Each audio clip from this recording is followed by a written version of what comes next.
Hello everyone, welcome to RSK electrical in Telugu. ఈరోజు మనము GATE 2016లో సెట్ 1లో అడిగిన డీసీ మిషన్ అంటే ఎలక్ట్రికల్ మిషన్లో డీసీ మిషన్లో ఒక క్వశ్చన్ అయితే డిస్కషన్ చేసుకుందాము. A DC shunt generator delivers 45 amperes. ఓకేనా? సో డెలివర్స్ అంటే మనకి ఐఎల్ వచ్చి 45 యాంపియర్స్ ఇచ్చాడు and at terminal voltage of 220 volts అనమాట. 220 వోల్ట్స్ అయితే ఇచ్చారు and the armature and shunt field resistance R, so armature resistance వచ్చి 0.01 అండ్ షంట్ ఫీల్డ్ రెసిస్టెన్స్ వచ్చి మనకి ఎంత ఇచ్చాడు 44 ఓమ్స్ అయితే ఇచ్చారు అనమాట.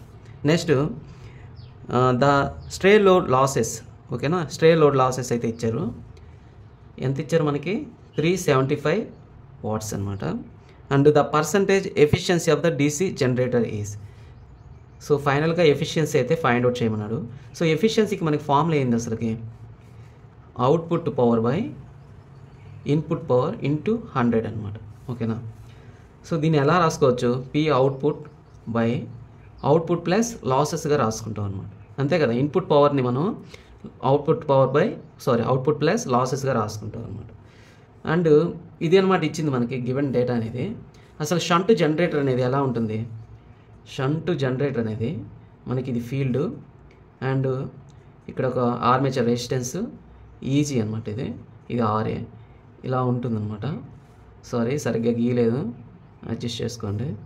సో ఇలా ఉంటుంది. ఇక్కడ లోడ్ అయితే కనెక్ట్ చేస్తాం మనం. ఇది షంట్ జనరేటర్ అనమాట. ఇది షంట్ ఫీల్డ్ అంటే ఆర్ఎస్హెచ్. ఓకేనా? ఇక్కడ ఆర్మేచర్ రెసిస్టెన్స్ అనమాట ఇది. సో షంట్ జనరేటర్లో అయ్యే కరెంట్ ఇలా ఫ్లో అవుతుంది అంటే డెలివరీ ఇస్తుంది అనమాట. డైరెక్షన్ అనేది అపోర్ట్స్ ఉంటుంది. సో ఇక్కడ నుంచి అయ్యే కరెంటు ఐఎల్గా డివైడ్ అవుతుంది అనమాట. ఇది అనేది లోడ్ అనమాట. సో ఇక్కడ టెర్మినల్ వోల్టేజ్ అనేది వీటీ అనేది ఉంటుందన్నమాట. ఇది షంట్ జనరేటర్ యొక్క డయాగ్రామ్ అనమాట. సో దీని నుంచి ఐఎఫ్ అనేది మనం ఫైండ్ అవుట్ చేస్తాం. ఓకేనా? ఐఎఫ్ ఎందుకు ఫైండ్ అవుట్ చేయాలి? ఫస్ట్ ఆఫ్ ఆల్ లాసెస్ ఏమేమి ఉంటాయి అసలుకి? లాసెస్ చూస్తే మనకి ఫ్రిక్షన్ కానీ స్ట్రేలో లాసెస్ కానీ, ఓకేనా, మెకానికల్ లాసెస్ అన్నీ ఒకటే అనమాట. ఓకేనా? ఆ లాసెస్ ప్లస్ ఫీల్డ్ లాసెస్ అనమాట. వీటీ ఐఎస్హెచ్ఏ. ఓకేనా? అండ్ I²RA అంటే ఆర్మేచర్ లాసెస్. IA² అనమాట. ఓకేనా? మనం ఈ లాసెస్ ఫైండ్ అవుట్ చేస్తే మనం you can easily find out the efficiency అనమాట. ఎఫిషియన్సీ ఈజీగా ఫైండ్ అవుట్ చేయొచ్చు. సో మనకి ఏమేమి కావాలి? ISH కావాలి. ఐఏ ఉందా? ఐఏ కానీ తెలియదు మనకి. ISH తెలియదు, ఐఏ తెలియదు. ఫస్ట్ వీటీ తెలుసు అనమాట. ఇక్కడ వీ టెర్మినల్ వోల్టేజ్ చేస్తున్నారు, రెసిస్టెన్స్ తెలుసు, ఫ్రిక్షన్ అంటే స్ట్రేలో లాసెస్ కానీ తెలుసు. మనం ఈ రెండు ఫైండ్ అవుట్ చేస్తే ISH అండ్ ఐఏ మనం ఈ ఫార్ములా యూజ్ చేసుకొని ఎఫిషియన్సీ అయితే ఫైండ్ అవుట్ చేయొచ్చు అనమాట. ఫస్ట్ మనం ISH అనేది ఫైండ్ అవుట్ చేద్దాం. అంటే ఈ ఫీల్డ్ కరెంట్నే మనం ISH అంటాం అనమాట. అంటే షంట్ ఫీల్డ్ కరెంట్ అనమాట. ఓకేనా? IF అంటే ఫీల్డ్ కరెంట్ కానీ అంటాం అనమాట.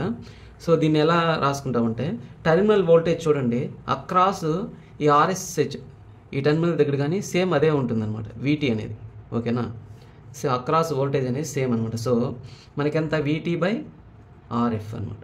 సో వీటీ ఎంత 220 వోల్ట్స్ బై RSH ఎంత ఆర్ ఫీల్డ్ 44 ఓమ్స్ అనమాట. సో దీన్ని చేస్తే మనకి 5 యాంపియర్స్ అయితే వస్తుందన్నమాట. నెక్స్ట్ ISH ఫైండ్ అవుట్ చేసాము. ఐఏ ఫైండ్ అవుట్ చేయాలి. ఐఏ చూస్తే ఇక్కడ KCL అప్లై చేస్తే incoming currents is equal to out going currents. ఇక్కడ ఇన్కమింగ్ ఐఏ వస్తుంది, out going IF and IL పోతుంది. So IA is equal to IF plus IL అనమాట. So IF ఎంత 5 amperes, IL ఎంత 45 యాంపియర్స్ అనమాట. ఓకేనా? సో ఫైనల్గా ఇక్కడ చూడండి మనకి ISH వచ్చింది, ఐఏ రెండు ఫైండ్ అవుట్ చేసాము. సో లాసెస్ అనేది ఫైండ్ అవుట్ చేద్దాం ఇప్పుడు.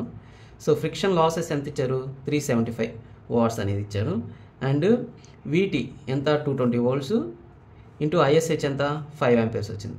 ప్లస్ ఐఏ ఎంత వచ్చింది మనకి 50 యాంపియర్స్ వచ్చింది అనమాట. సో ఆ 50² RA ఎంత వచ్చింది? RA ఎంత ఇచ్చాడు మనకి 0.01. సో 375 దీన్ని చేస్తే 1100 ప్లస్ 50² అంటే 2500 వేసుకోవచ్చు. 0.01 ఎలా రాసుకోవచ్చు? బై 100 రాసుకోవచ్చా? సో క్యాన్సిల్ అయితే 25. సో ఫైనల్గా మనకి దీన్ని సాల్వ్ చేస్తే 1500 వాట్స్ అనేది వస్తుందన్నమాట. ఓకేనా? ఇప్పుడు మనకి లాసెస్ అనేది ఫైండ్ అవుట్ చేసాం. ఎఫిషియన్సీ ఫార్ములా ఏంది? Efficiency formula P output power by P output power plus losses అనమాట. సో అవుట్పుట్ పవర్ ఎంత? అవుట్పుట్ పవర్ ఫార్ములా ఏదంటే VT ఇంటూ IL అనమాట. So VT IL plus losses. So VT ఎంత? 220 volts and IL వచ్చి ఎంత వచ్చింది మనకి? IL మనకి ఆల్రెడీ ఇచ్చారు 45 amperes. సో 45 amperes అనమాట. 220 ఇంటూ 45 ప్లస్ లాసెస్ ఎంత వచ్చింది? 1500 watts అనమాట. దీన్ని సింప్లిఫై చేస్తే మనకి 86.84% ఎఫిషియన్సీ అనేది వస్తుంది. ఇంటూ 100 కానీ చేయాలి. ఓకేనా? మనకి పర్సంటేజెస్లో కావాలంటే 100 పెడతాం అనమాట. Okay, thank you for watching.